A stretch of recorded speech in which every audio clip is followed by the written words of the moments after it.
Hello everyone. Today I will discuss about aortic aneurysm. So first of all, what is aortic aneurysm? Aortic aneurysm is the dilatation of the aorta.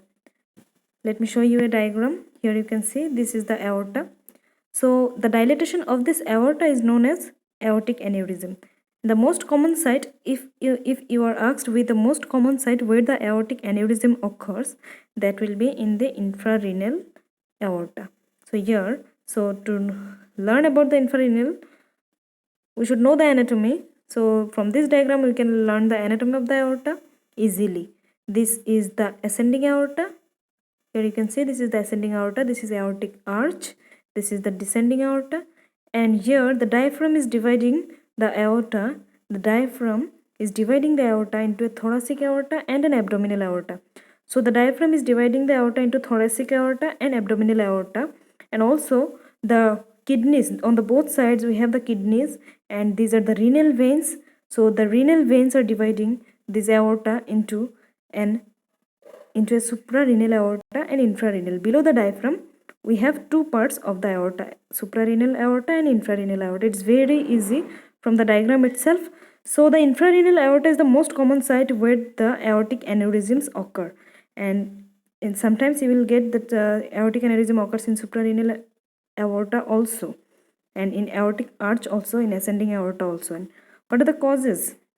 First of all, physiology. The aortic wall pressure diameter relation is non-linear, a more distensible component at lower pressure and stiffer component at higher pressure, with transition and 80 millimeter of mercury. So it is all about the pressure and diameter relation.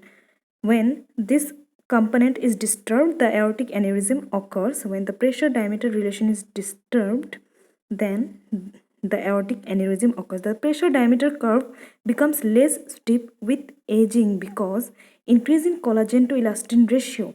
Because with aging, the collagen increases as compared to the elastin ratio. So, the elasticity of the aorta is lost with age. Progressively disordered medial elastic fibers and lamella. An increase in aortic wall thickness with deposition of collagen and calcification of elastic fibers.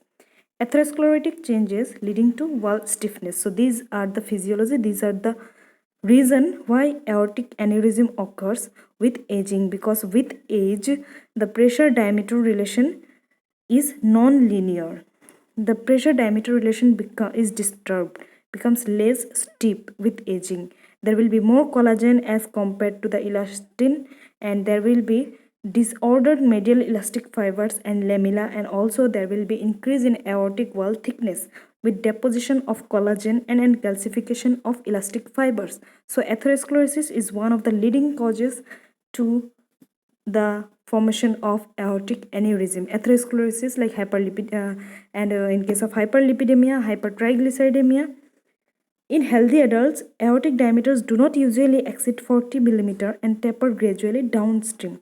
So in healthy adults, the diameter is only 40 millimeter. Okay. They are variably influenced by several factors including age, gender, body size, height, weight, body surface area, and blood pressure. In this regard, the rate of aortic expansion is about 0.9 millimeter in men and 0.7 millimeter in women for each decade of life, but men are most commonly affected with aortic aneurysm.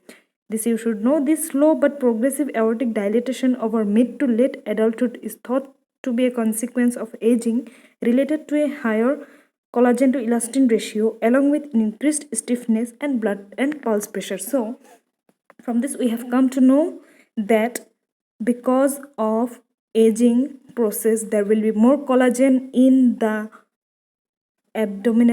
aortic wall as compared to the elastin. So there will be imbalance between the collagen and elastin ratio. So the imbalance between the collagen and elastin ratio will lead to aortic aneurysm.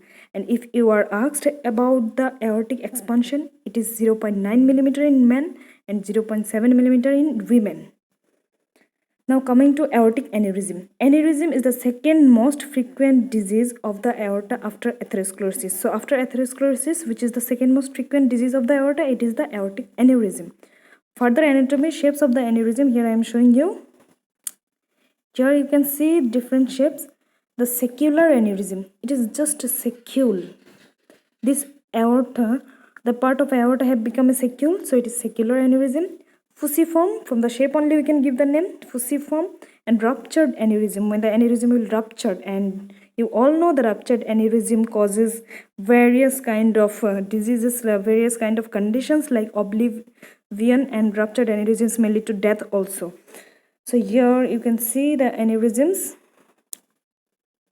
Here you can see the fusiform aneurysm and the saccular aneurysm. Fusiform and saccular.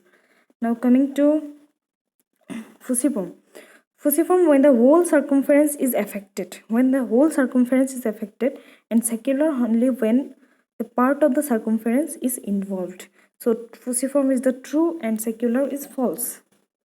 Classification: aortic root aneurysm, ascending aortic aneurysm, aortic arch aneurysm, descending aortic aneurysm, according to the place of the aneurysm. So aortic root, ascending aortic, aortic arch, and descending aortic.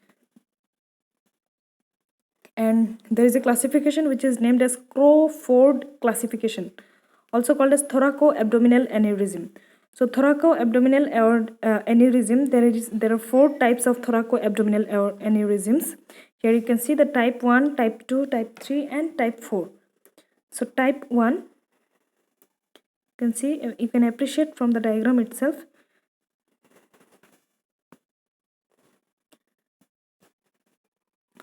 So what are the risk factors for aortic aneurysm? Some of the risk factors for heart attack also increase the risk of aortic aneurysm, including atherosclerosis, plaque in the artery walls, high blood pressure, diabetes, high cholesterol, smoking, heredity, bicuspid aortic valve, injury or infection also can cause an aneurysm to develop if the aorta valves weaken as a result. So high blood pressure, atherosclerosis is the most common cause, then high blood pressure, diabetes, high cholesterol, smoking, heredity, bicuspid aortic valve.